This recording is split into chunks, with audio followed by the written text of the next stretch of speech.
Update होगासिनो दङ बिनि सिगां गुबुन मोनसे आपडेट बे जाहैबाय बारग' बिटिसिनि डिपुटि चिफ खाम्फा बरगयारि बिथाङा उदालगुरि जिल्लानि भैरबकुन्द एरियायावहाय डायनामिक लिडार गबिन्द बिथांजों लोगो लाफाहैनानै बर' साफ्रोमबोनि थाखाय माखासे गेदेर खौरां फोसावदों। बिनि उनाव आपडेटआव फैगौ। दा बिटिसिआव राजनितिकनि लामाया सोलायलांगासिनो दङ आरो आगोलनि राजनितिक परिस्थिति दानि राजनितिक परिस्थितिया कमप्लिटलि आलादा।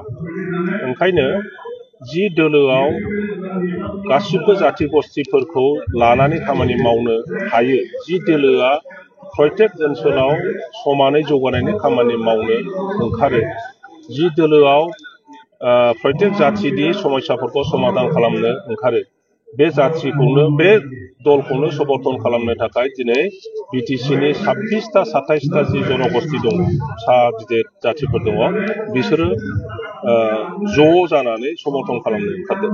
बे हिसाबै बिपिएफनिफ्राय बा गुबुन गुबुन दलनिफ्राय हाजार हाजार सापर्टारफ्रा इउपिपिएलखौ समर्थन होनो ओंखारदों।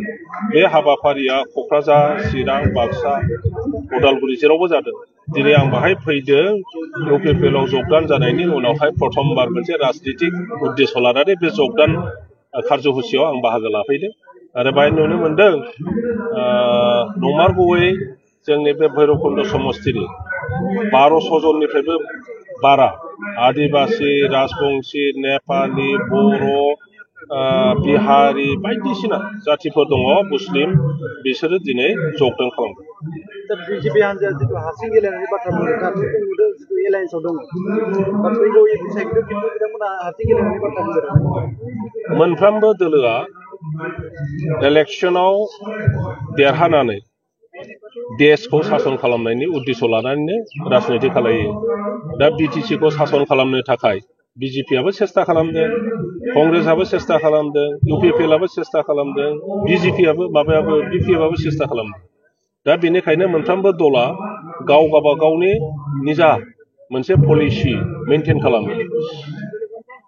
दा बिजेपिआ हारसिं गेलेगोन होननानै आवाज होदों आरो बे खोथाखौ बिपिएफआबो होनदों, बे खोथाखौ इउपिपिएलआबो इनडाइरेक्टलि बुंदों।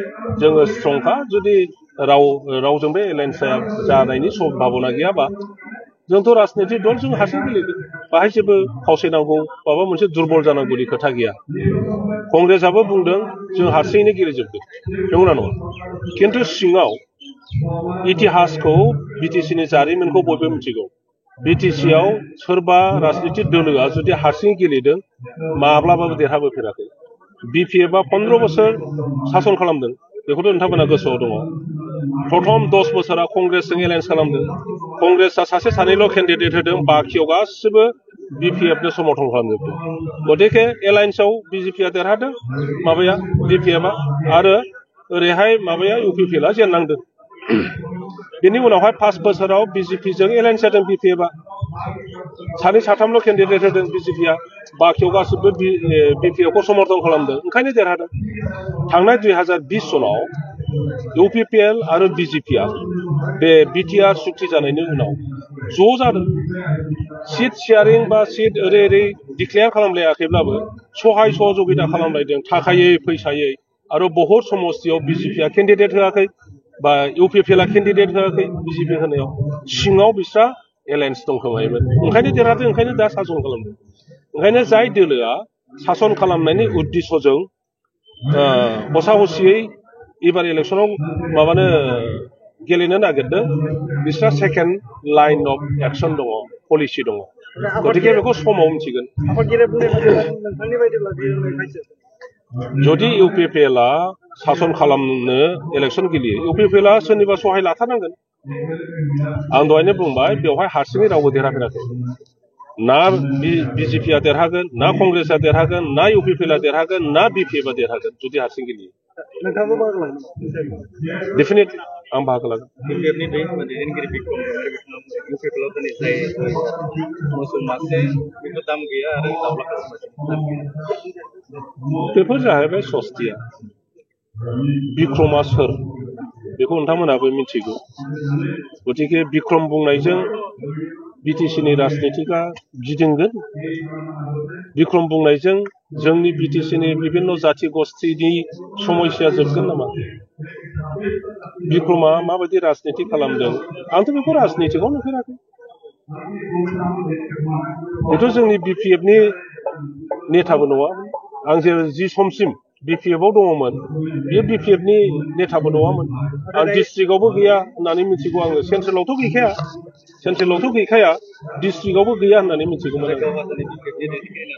बेथ' दा बिपिएफनि नेताफोरनिसो खोथा बे खोथाखौ जोंहा रिहन दैमारि आदानाव सोंनांगोन जे रिहन दैमारि आदाया जेबो बुङाखै मोनसे इस्युनि सायाव रबिराम नार्जारिया बुङाखै इमानुएल मुसाहारिया बुङाखै जोंहा आगोलनि प्रिन्सिपाल सेक्रेटारि रबिनसन मुसाहारि मोनहा बुङाखै बिसोरनो सेनियर मस्ट लिडार दिनै बिपिएफआव भाइस प्रेसिडेन्ट गोजा दा बेवहाय बिक्रमासो माने स्पक्स पार्सन बायदि बुंनाया बे बिपिएफ पार्टिनि थाखाय बेसेबां प्रजज्य बेसेबां माने गुरुत्वपूर्ण बेखौ नायनांगोन थारैनो नोंथांमोना नुबाय दा नैबेखौबो नुदों आं दहाय गिबियावनो खिथादों बिथां बयजोंबो मिथिजानाय प्रकाश नार्जारि इउटिउबारनि गोथार जुलिया जानानै थांबाय कंग्रेचुलेसन बावहरनो हागोन